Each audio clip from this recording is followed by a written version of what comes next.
where Tony Khan says, I'll back up the truck. We just paid Mone or whatever they call her over there, and she has been an absolute disaster. So that may hurt Becky because they're already paying her a bunch of money, and she hasn't moved the needle one bit. What do you think about that move? I think Tony would jump on. I think he would jump on Becky in a moment's notice. No doubt about it. And Becky and Mone are really two different kind of characters, if you will. Becky's a hard worker. Mone doesn't seem like she works too hard. And believe me, I watched that pay-per-view, Coach. The needle didn't move. She won the TBS title, whatever that title is, right? Another made-up title. And the crowd was crickets. They didn't care. Nobody cared, Coach. And when the crowd doesn't care, that's got to make Tony think, wow, this is her first match. And they give her the title.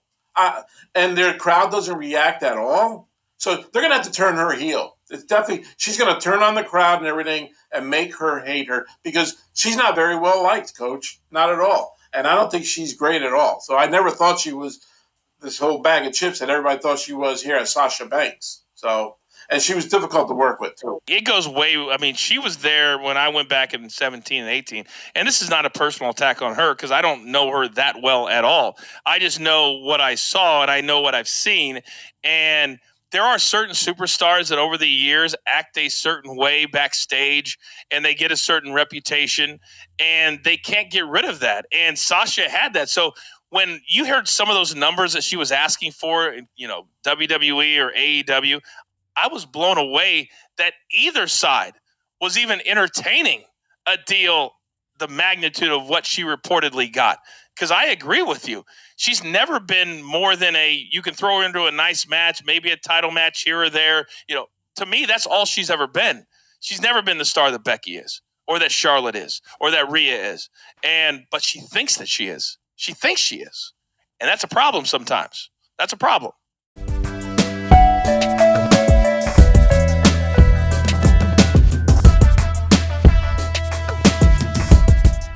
Welcome to 3 Count Commentaries. This is your host, MagMongoSlade. This is something that has gone under the radar, and it needs more attention.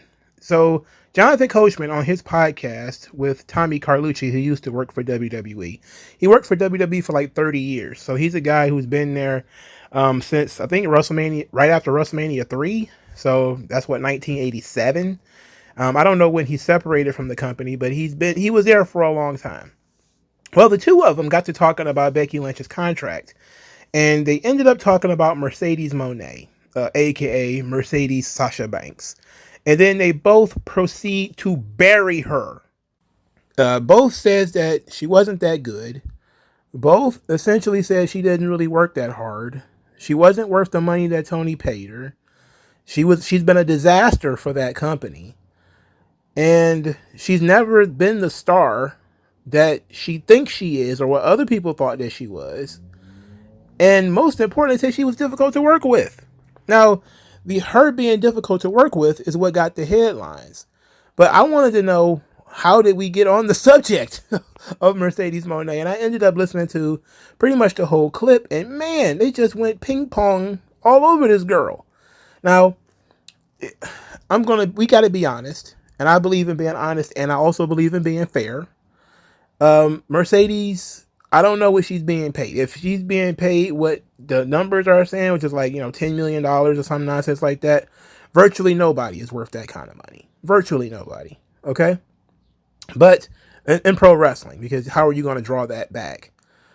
But to say she was difficult to work with without giving any specifics, now we're just left with a lot of the backstage stories. And there were a lot.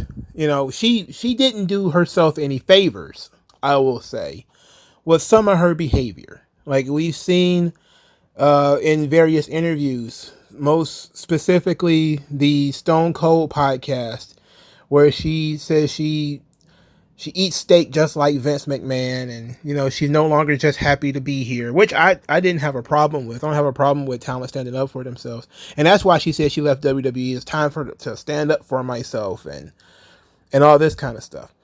But then there is the more delusional comments that she made. She made a comment in 2020 that stuck with me. It was absolutely delusional. I'm going to read this word for word, because when you say somebody is difficult to work with, but you don't give any examples, this is the kind of stuff that jumps out at me. Sasha Banks said in 2020, quote, "I'm not afraid to let people know that I'm better than Roman Reigns. I really am. I'm the face of SmackDown. I'm better than Drew McIntyre. I am. There are the facts. You can look at the science and the numbers. I am the face of the company. I am the best, and that's just who I am." And then she says, "I don't watch NXT. I don't watch Raw. But the only person I do see that gets more time than me is Roman. I'm not hating on it, but I'm just letting the company know that I need my time as well. That's who I'm seeing. To me, that's my competition." So she's taking shots at Roman Reigns. Now we know that she also took shots at Ronda Rousey. Now this one might actually be okay with most people, because people don't really like Ronda Rousey, but imagine being backstage with somebody who says stuff like this, quote, "I can only speak for myself. There might be a little tension, but I don't know about real heat," she said, she being Sasha Banks. "I was pissed off that Ronda Rousey could come in, get more money than me, get a locker room instead of me, bring all these people backstage, and get more TV time than me. Excuse me? Who is you and what you do? Besides, respecting everything she's done in the UFC and the fight world, when it comes to the square circle, that's my home. That's work. That's why I'm a legit boss, not Ronda Rousey."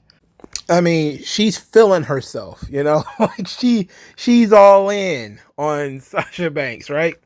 So we all know that Sasha Banks, she flipped out. She had an attitude. She took off. So she did an interview in 2021 talking about her relationship with Vince. And basically, Vince was the one spoiling her from the sound of things. And we're going to continue this a little bit later. So Sasha Banks said, quote, about Vince, "Since I came back, he gave me a really good contract. We have this great relationship because, we talk money. He wants me to help him be cool, so I'm just helping him with his jokes. We'll take jokes to each other every single day. He sends me a private jet. He gave me my own bus. I'm just so blessed. I'm probably the first ever woman to have her own bus." So you could say that Vince was probably the one spoiling her, I'm not going to go further than that, but he was the one basically placating her. She needed time off. Well, she wanted her release. Vince said no. He gave her a substantial amount of time off because she was having mental health struggles. She said she had depression or something like that. She needed to know who she was. I have to find out who Mercedes is, that kind of thing.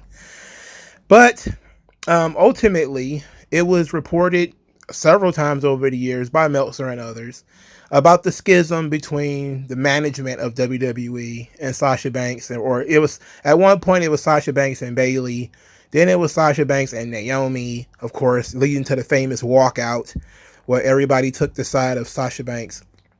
But you see, like, over the years, people have seen this stuff. These two guys work there. They've seen this stuff. We could take or leave their opinion about whether she was a big star or not. We could take or leave, whether they think she's worth the money that Tony Khan is paying her. That's up to Tony Khan to make that decision.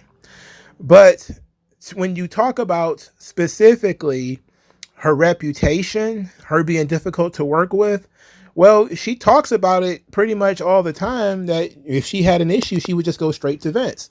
That, her and Bayley nagged Vince about these tag team titles until she got them, and that was kind of her thing. So I get it.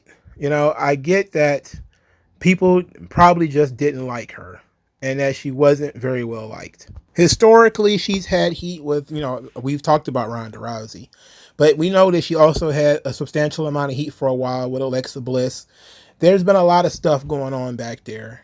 So her reputation was ripped to shreds. So when these guys come out and they're pretty much burying her, you can see where it's coming from. But AEW has been a fresh start. I haven't heard anything negative about her run in New Japan or her stuff about, AEW. It's only been the amount of time she was in WWE. But AEW is a fresh start. It's a new environment. We're going to see whether some negativity comes out of this. Usually, if somebody is a toxic, negative person, it follows them wherever they go, much like, your boy Phillip.